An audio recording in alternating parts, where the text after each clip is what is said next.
Hi guys, making the gluten-free sourdough. The same thing I said before. Remember that water has to be filtered, a water bottle, not from the tap because it has chlorine.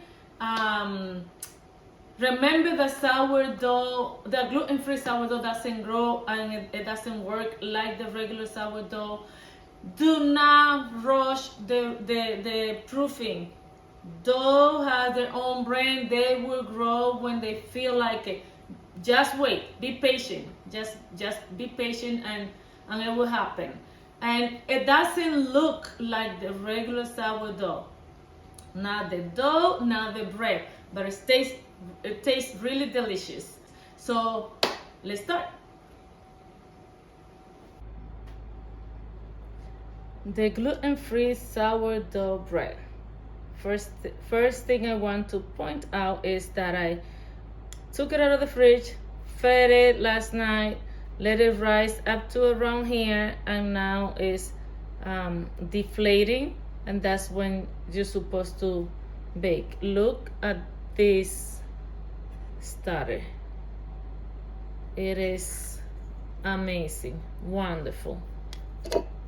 Okay, this is how it's looking inside, but in the outside you can see all the bubbles, everything, and you can see how much it rose over here and how much have deflated. So first thing we're gonna do, we need 150 grams of sourdough. We are going to stir it really well. We are going to use 150 of this. In the meantime, we are going to put 425 grams of Bob's Red Mill 1-to-1 gluten-free flour in here.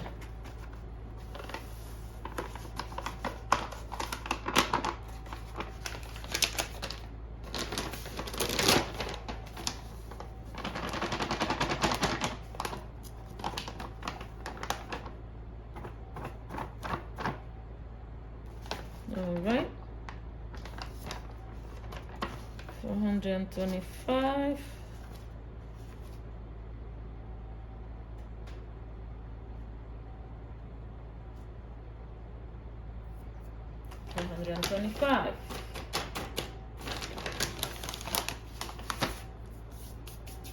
To that, we are going to add 325 grams of warm water.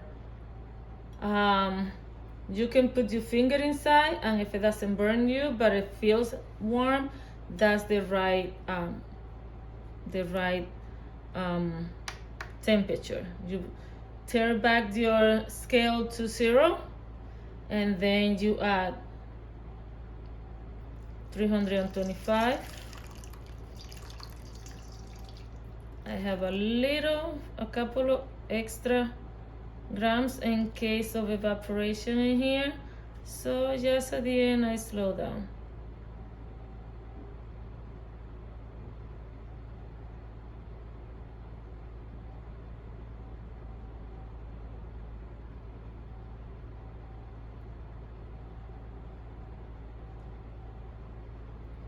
See, evaporated. Oh, 325. I put 328 and then warm it up, and look. Next step, we are going to put 10 grams of salt. This is Celtic salt. I rather the real salt, not because it would change the bread, but because I like the how it works for me, how to dissolve and everything, and I like the color too. Not that all pink salt are made equal. It's the real one that I like. I don't even like the Himalayan for my own reasons. But so 10 grams of Celtic salt.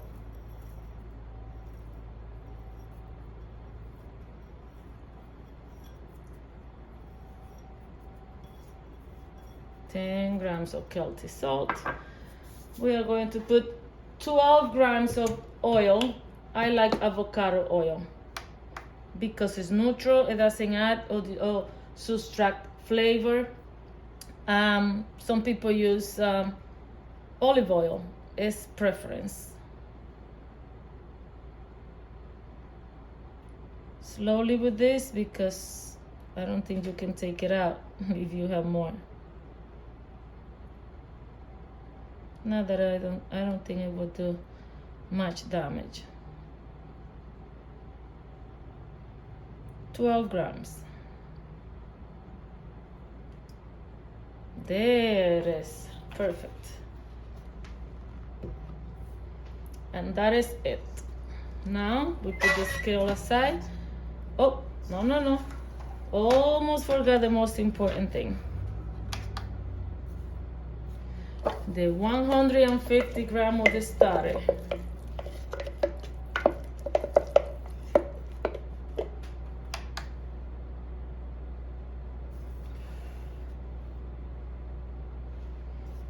$150.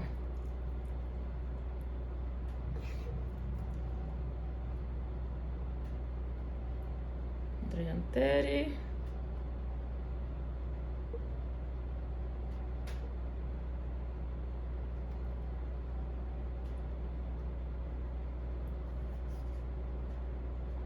$151. Okay, now I went too much. So we're gonna take a little bit. A little bit more.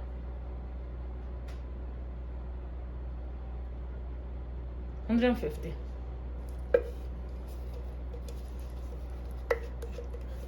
What I do with the starter now, I stir it, feed it, 30 grams of flour and 30 grams of water only, and then I put it back in the fridge.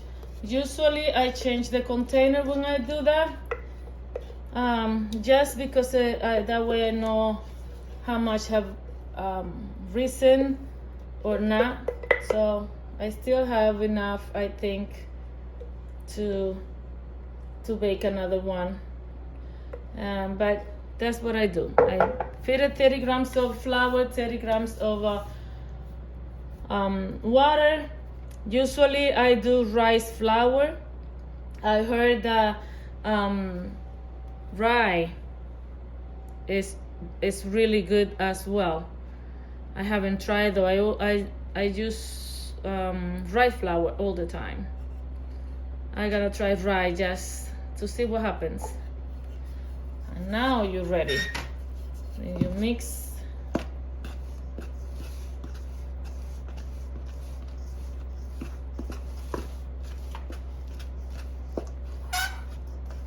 This dough is not like the gluten dough. It feels like sandy, not gooey. It's more sandy than anything. What we're doing right now is hydrating all the ingredients. That's what we are doing. It's hard to do it with this, so with the spatula, so we are going to use the scraper now.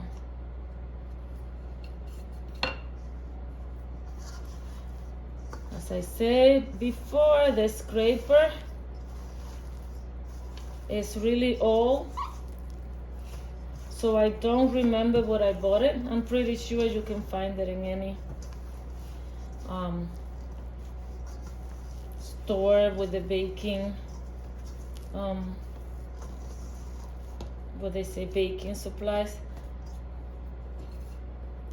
I like this better than the one that comes with the sourdough kit because it's steady, because it has a stainless steel piece inside, and then it's covered by silicone, and all the edges are soft, so it's scraped really well.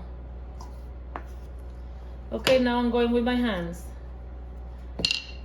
We are going to squeeze the dough Your hands have to be really clean, especially your nails. Squeeze the dough. Just to make sure you don't have any dry ingredient anywhere. You are just combining all of the ingredients. I can feel some of the salt grains. I guess that's why I don't like the Celtic salt that much for this, because I feel it. I can touch it. So it takes a little while to dissolve. It's really healthy though. It's a real salt. It's either the other one or this one you should use. It's either Celtic or real salt. Those are the good ones for your health. Okay, I don't feel anything else in there that is dry. I felt a little salt. Let's do it again.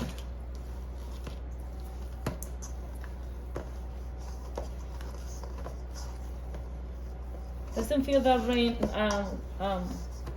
sandy anymore. Feels a little bit more like mashed potato, I would say. Not like dough either.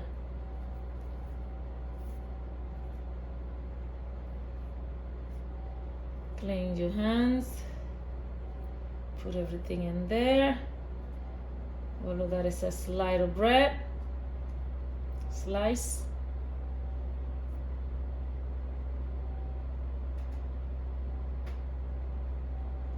What we are going to do, we are going to wait for 30 minutes after we do this. 30 minutes to rest and hydrate. This is really simple. You just kind of make a volcano in there. Not that it's open on the top, but you know, like a hill, like this. And then you just pat it a little. It doesn't have to be completely smooth, just smooth enough. So we can start building the bread. 30 minutes. Cover it and go do any chore you need to do in the meantime. Oh, 30 minutes.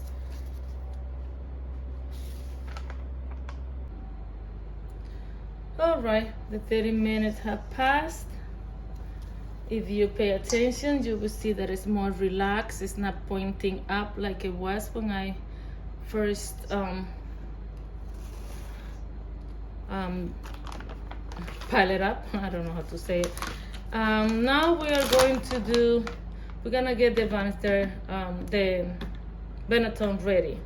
As I explained before, you can use any other container, you know, not huge, but, and you wet a towel and you put it inside, kind of accommodate it so it doesn't have big folds, and then you put flour all over. Be gracious with the flour, be generous with the flour. Put a lot of flour, and you can use this instead of using this, but since I have this is what I'm going to use. So what I do, I take this one is tapioca. Rice flour is good too. You just coat it really well. Really well. Like this. So it doesn't stick to it when you are going to turn it upside down. Coat it really well. All the sides and all the bottom.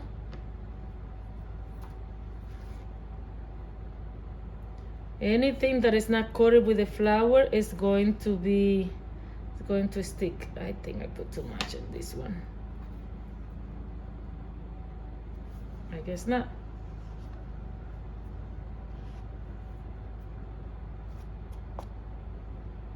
Okay, got it really well. And now let's put it aside so we can do the meatball. So this is how much. Still, I think I still can use a little bit in there. In this side. Okay, you put it aside so we can work on the dough. Because we don't want any flour on the dough, so I'm just going to push it to the side. Although we're not gonna use the counter. It's just that I am OCD and I don't like to see it. Okay, you can use olive oil, avocado oil. This is just to put in your hands so the dough doesn't stick to your hands. About that much. Put it all over your hands. And take the dough out of the, if you touch it, it's not sticky anymore. Remember, it was really sticky. It's not. You take it out. Sticky in the bottom. Now you fold it in half. And then you are going to make a ball. In this case, like a basketball, because of the Benetton size. Let me put it here so you can see that because it's oval, we are going to shape it in that particular shape. Use the palm of your hands right here. You put it in one hand, and then with the palm, you start trying to close the crevices all over. With the palm, not the fingers. When I was teaching the class, everybody was using the finger and I couldn't work, and it was getting, and then you pass it to the other hand and you do the same thing with the palm of your hand, not the fingers. You remember when you were here, some of you were having a little difficulty closing the crevices because you were using the fingers. Okay, let's make it a little smaller. It's really relaxed. Okay, this side will go down because it looks better. And that's the side that is going to be the top of your bread. So I'm just gonna drop it in here, like this. And then I'm going to pat it to make it smooth on the top as much as possible. Oil, remember, oil, but not let it stick to your hands. See, I'm closing the crevices as much as I can.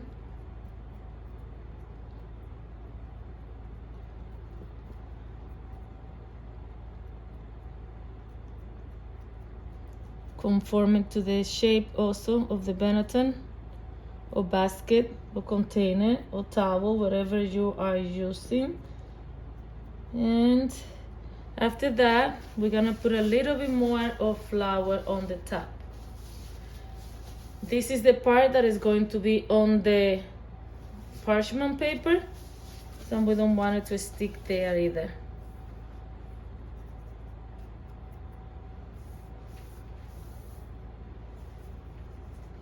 Just a little bit, not too much. Let me get a little bit more.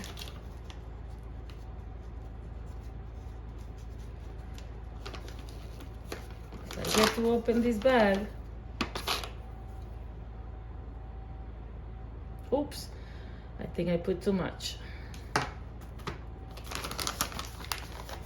Not a biggie. Spread it if you do too much like I did.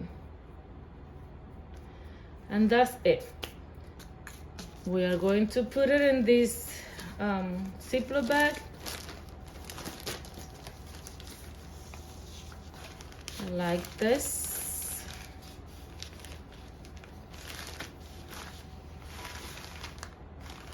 This is also a smaller bag than the one I used for the regular bread. Let me get the little.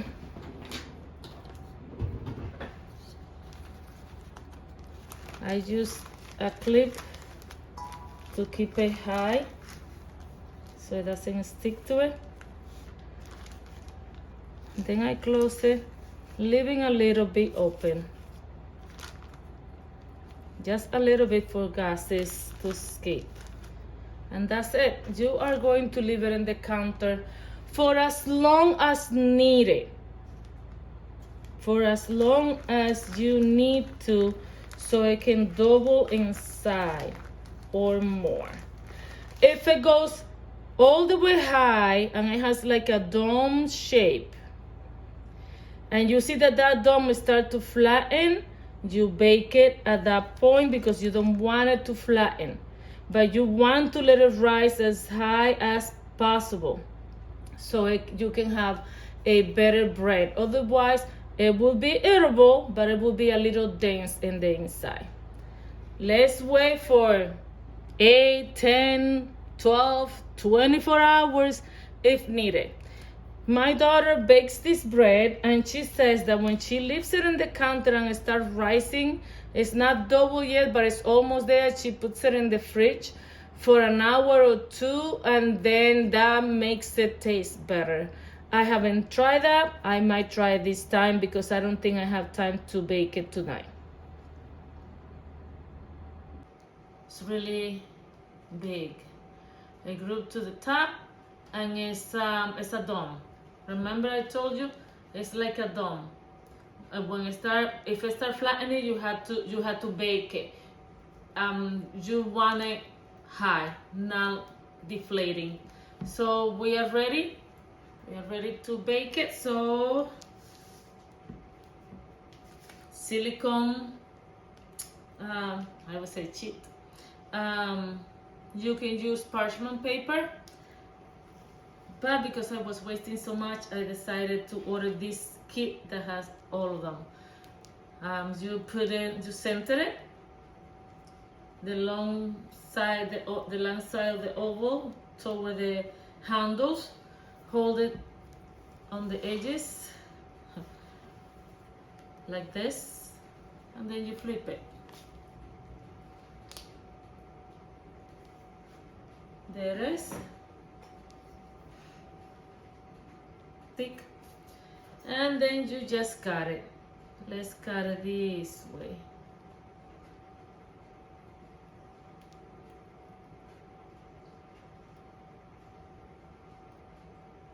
No.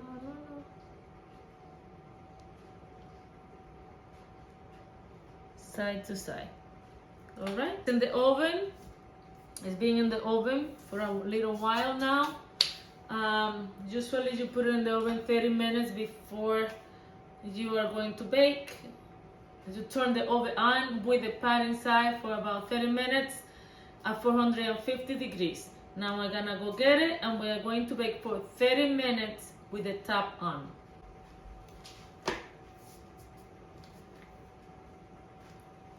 Lift it and pop it in there.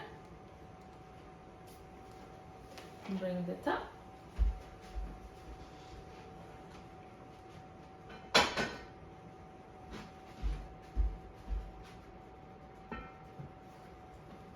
Put it in the oven 30 minutes, 450 degrees.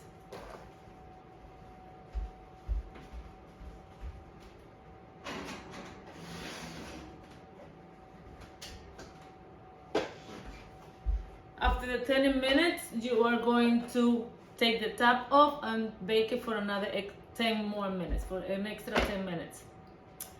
The gluten-free doesn't get as brown as the regular one. However, you can put it in broil for 3 to 5 minutes to give it a little color. Okay, let's wait for 30 minutes. 10 minutes passed, and see how it's a little too light. We're going to set it up for 3 to 5 minutes in broil so it can get a little color. It is perfect. And here it is. I'm going to take this hot pot out of the way. Okay.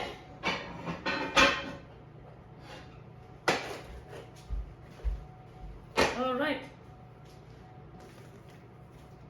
Look how pretty. Look how pretty.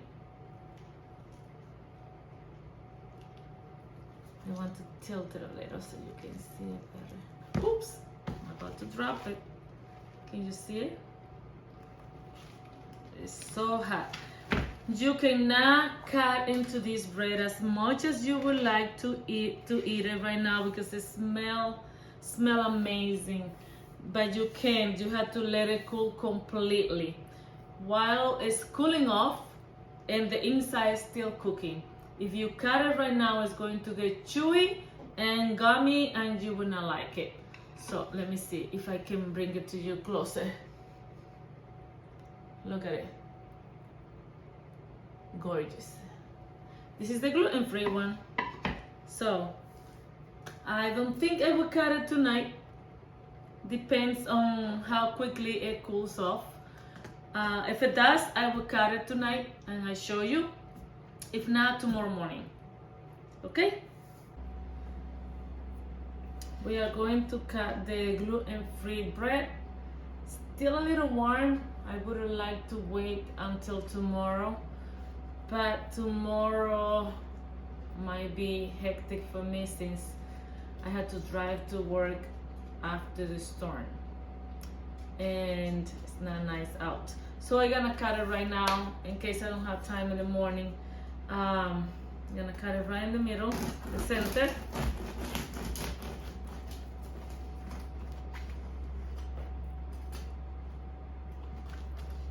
Still warm.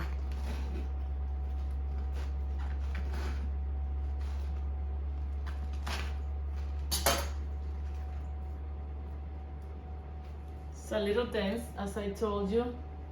The gluten-free is not the same as the regular bread. Still soft, and you can hear it. You can hear it.